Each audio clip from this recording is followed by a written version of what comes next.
지수는 상승불이 여전히 켜있는데 하락 종목의 개수가 더 많아졌습니다. 현재 1,200여 개 하락불이고요. 상승불이 1,000개, 1,100개 미만으로 집계되고 있습니다. 엇비슷하기는 하지만 하락 종목이 조금씩 늘어나고 있다는 점이 다소 좀 석연찮은 대목인데요. 이런 상황 가운데서도 상한가 기록하는 종목 오늘 3종목 나오고 있고요. 또 장중에도 계속 늘어날 겁니다. 어떤 종목분들 조금 더 집중해서 봐야 될지 힌트 드리는 시간 점상 시크릿 미리 보기고요. 오늘 이스토리의 정태근 이사 만나보겠습니다. 네, 반갑습니다. 오늘 시장 전반적으로 일단 테마가 좀 분위기부터 좀 말씀을 드릴게요. 어제 아시겠지만은 이제 시장 상승 분위기가 전반적으로 반영이 됐고 엔비디아 같은 상승 분위기가 전반적으로 반영이 된 상황들이기 때문에 일단 오늘은 그 종목들이 장 초반에 좀 반영이 됐지만 이런 부분들이 선반영이 되게 되면서 전반적으로 개별 종목 장세 이런 흐름들이 좀 전개가 되고 있다고 보시면 좋을 것 같습니다. 그러다 보니까 코스닥 쪽으로 이제 전반적으로 많은 테마들이 형성이 되고 있습니다. 그렇기 때문에 이 테마들 한번 점검을 해보고 이런 테마들이 계속 갈 테마들인지 한 부분들을 한번 체크해 보시면 좋지 않을까라는 말씀을 좀 드릴 수가 있을 것 같아요. 가장 먼저 말씀드리고 싶은 테마는 초전도체입니다. 개인적으로 이런 테마 같은 경우는 이렇게 좀 말씀드리기 좀 껄끄럽고요. 그리고 솔직히 이런 종목들은 조금은 언급이 좀 많이 안 됐으면 좋겠는데 시장의 어떤 테마를 이제 주도를 하고 있기 때문에 불가피하게 좀 언급을 좀 드려야 될 것 같아요. 정말 식지 않는 테마로 계속해서 현재 상승 흐름이 좀 전개가 되고 있다 보시면 될 것 같은데 초전도체 쪽 같은 경우 현재 서남 현재 상한가에 진입이 된 상황이고요. 그 외에도 덕성, 모비스, 인지 디스플레이, 파워로직스, 인지 컨트롤스 그리고 신성 델타테크 이런 종목들이 전반적으로 강세를 보이고 있는 상황들입니다. 아시겠지만 신성 델타테크 같은 종목들은 이미 상승폭이 상당히 많이 나온 상황들 속에서 참 웃기게도 이제 초전도체 테마 내에서도 순환매가 좀 나오는 것 같아요. 신성 델타테크 같은 위치와 그리고 선환매 같은 위치를 보게 되면은 상당히 많이 틀린 부분들이 있거든요. 테마가 좀 식지 않다 보니까 계속해서 이런 분위기가 좀 전개가 되고 있다고 보시면 좋지 않을까 생각이 들고 전반적으로 이제 이 테마가 좀 식지 않는 부분들은 계속해서 이슈거리를 좀 만드는 것 같아요. 초전도체 주장 물질이 있는데 그거에 대해서 이제 다음 달에 실험 결과를 공개를 한다고 합니다. 그래서 아마 이런 이슈들을 계속해서 살려나가게 되면서 테마가 좀 부각이 되고 있다 보시면 좋지 않을까 말씀드릴 수가 있을 것 같아요. 이 테마주 같은 경우는 글쎄요. 접근을 하시는 분도 계실 거고 접근하지 말는 분도 계실 건데 그건 시기에 따라 차이가 있는 것 같습니다. 테마 상승 초기에, 테마 초반에 잡게 된다라면 상대적으로 리스크가 좀 덜할 거고, 만약 예를 들게 된다라면은 신성 델타테크처럼 지금 구간에서 아마 잡게 된다라면, 요런 거 좀 리스크가 있지 않을까 말씀 좀 드릴 수가 있을 것 같아요. 그렇기 때문에 항상 이 테마주는 일단 주식도 마찬가지지만은 테마주 같은 경우는 항상 리스크 관리, 이런 부분에 중점 투자하는 말씀을 좀 드려볼 수가 있고, 그리고 마지막으로 드리고 싶은 말씀은 굳이 접근하신다라면은 시기적으로 테마 초반에 접근하는 게 맞고 상승 초반에 접근하는 게 맞다. 하지만 되도록이면은 접근하지 않는 것이 좋겠다라는 말씀을 좀 드려보고 싶습니다. 그리고 이제 두 번째 테마는 이제 두 번째 특징주는 라이프 시멘틱스. 지금 보면 헬스케어 관련된 종목이라 좀 보시면 좋을 것 같은데 오늘 이제 자막에도 나오고 있지만은 이런 이슈들로 인해 가지고는 상한가에 좀 진입이 된 상황들입니다. 조금 오늘 가벼운 종목들이 좀 초반에 좀 많이 말씀드리고 있습니다. 이유는 서두에 말씀을 드렸듯이 오늘 전반적으로 이제 중소형주 중심의 개별 종목 장세가 지속이 되고 있기 때문에 가벼운 종목들이 이슈에서 좀 반등들이 나오고 있기 때문에 그래서 오늘 첫 번째 종목 서남, 그리고 두 번째 종목은 라이프 시멘틱스 이렇게 좀 말씀을 드릴 수가 있을 것 같아요.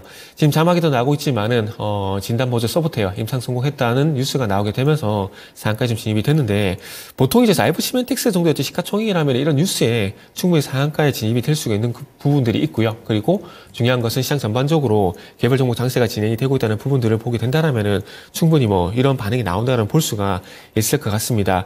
그래서 중요한 것은 이런 이슈들로 인해 가지고 상한가로 인해 가지고 추세를 돌릴 것인가. 라이프 시멘틱스 같은 경우는 현재 유상증자 이슈로 인해 가지고 그 이후부터 지금 작년 9월 달부터 쭉 이제 추세가 하락으로 진행이 되고 있는 상황들이거든요. 그렇기 때문에 항상 종목을 보실 때 이슈의 우선순위에 의해 가지고 어떤 이슈에 좀 영향을 받고 있느냐 이런 부분에 좀 포커스를 맞췄으면 좋겠다는 말씀을 좀 드릴 수 있을 것 같아요. 그래서 지금 어쨌든 이제 유상증자 권리락 그리고 이 유상증자 물량이 추가 상장이 되게 되면서 참 안타깝게도 작년 12월 27일 같은 경우는 또 하한가에 또 하한가로 곤두박질 치는 그런 흐름들이 나왔었는데 어쨌든 이제 유상증자 이슈 같은 경우는 조금씩 선반영되는 국면이기 때문에 방금 말씀드린 이제 진단보조, 소프트웨어 임상 성공 이런 모멘텀들 내려가지고 오늘 상한가에 진입이 된 것이 중요한 것이 아니라 상한가 이후에 이 추세를 살려나갈 것인가 이런 부분들 한번 관심 있게 보시면 좋지 않을까 생각이 듭니다. 그래서 라이프 시멘틱스 혹시나 가지고 계시거나 관심 있으신 종목들 같은 경우는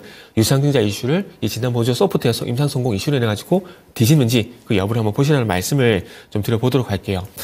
자, 그리고 상당히 오랜만에 좀 말씀을 또 드리는 종목이라 볼 수 있을 것 같은데 그동안은 네이버 때문에 조금은 묻혀있던 종목이라 좀 봐야 될 것 같습니다.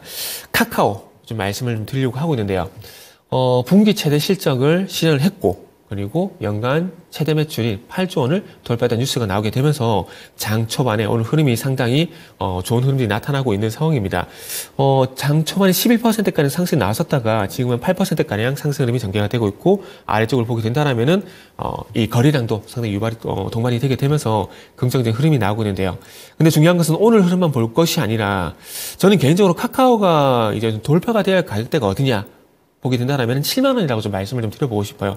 카카오 같은 경우는 저 개인적으로는 현재 이제 2021년 6월 달 이후에 진행됐었던 하락이 멈췄다고 생각하고 있습니다. 하락에서 이제는 좀 바닥을 다져가는 그런 흐름들이 전반적으로 전개가 되고 있다고 볼 수 있는 것 같은데 이제는 그런 바닥을 다지게 된다면은 앞으로는 상승을 좀 기대할 만한 부분들이 있는데 이 상승으로 가기 위해서 어떤 추가적인 좀 바닥 확인이 좀 필요하고 그리고 추세적인 상승으로 가기 위해서는 또 이제 7만 원대라는 가격 돌파가 좀 이루어져야 되지 않을까라는 말씀을 좀 드릴 수가 있을 것 같습니다. 카카오 같은 경우는 숙제가 좀 있어요. 뭐냐면은 결국 실적인데요. 카카오 같은 종목들은 신성장 동력도 중요하지만은 결국 이제 실적 퍼포먼스 이런 부분이 좀 분명히 중요하다고 생각을 하고 있습니다. 어찌 보면 연간 기준으로 보게 되면은 이제 5천억대 다시 진입이 됐기 때문에 5천억대 같은 경우는 2021년도에도 보여줬던 실적 퍼포먼스거든요. 그렇기 때문에 이제 중요한 것은 6천억대로 점핑이 되느냐 이런 부분도 중요하고 분기 기준으로 보게 되면은 뭐 1,000억대 영업이익은 꾸준히 발생이 되고 있는 상황입니다. 이렇게 본다면 앞으로 이 1,000억대 정체가 되는 것들이 아니라 2,000억대로 점핑이 되는지 이런 부분도 좀 봐야 될 것 같아요. 그렇기 때문에 이 카카오 같은 경우도 정리해 보자면은 실적 분기 기준 영업이익을 보게 된다면은 앞으로 2,000억이 넘는 영업이익이 발생되는지 그런 여부가 상당히 좀 중요하다는 말씀드릴 수 있을 것 같고요. 그리고 이런 부분이 나타나게 된다면은 조금 전에 말씀드린 가격대인 7만 원 돌파도 충분히 좀 가능하지 않을까라는 말씀을 한번 좀 드려볼 수가 있을 것 같습니다. 자, 그리고 네 번째. 이번에는 이제 반도체 좀 선택을 했는데요. 소부장 쪽에 좀 선택을 했습니다.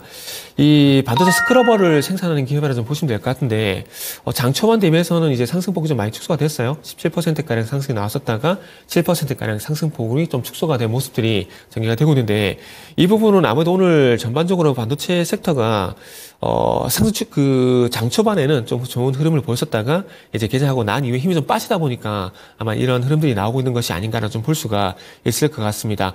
반도체 같은 경우는 누가 보더라도 주도주가 될 수밖에 없다는 말씀 좀 드릴 수 있을 것 같고요. 그리고 오늘 장 초반에 이 반도체, 코스닥 반도체 섹터 쪽에서 상당히 좀 강한 모습들이 연출이 되고 있기 때문에 오늘 어찌 보면 대장주라 좀 보시면 좋지 않을까 생각이 들고, 최근에 상승세도 상당히 좀 긍정적인 흐름이 나왔었습니다. 그리고 전반적으로 좀 흐름을 좀 보게 된다면은 어찌 보면 이제 2021년도 고점이었었던 이 38,000원대 가격, 요 가격을 이제부터는 지켜주는지 여부가 좀 중요하지 않을까 생각을 하고 있고요. GST 같은 경우는 오늘 뭐 특별한 이슈는 없는 상황입니다. 그런데 이 어제 미국 증시에서 엔비디아가 2.4%가량 강세를 좀 보이게 되면서 이 나스닥 증시가 다시 강세를 좀 보였었고, 이 강세를 보이게 되면서 오늘 반도체 장비가 좀 강세를 보이는데 그 속에서 가장 상승폭이 좀 도드라지다 보니까 GST를 네 번째 종목으로 좀 말씀을 드려봤습니다. 네.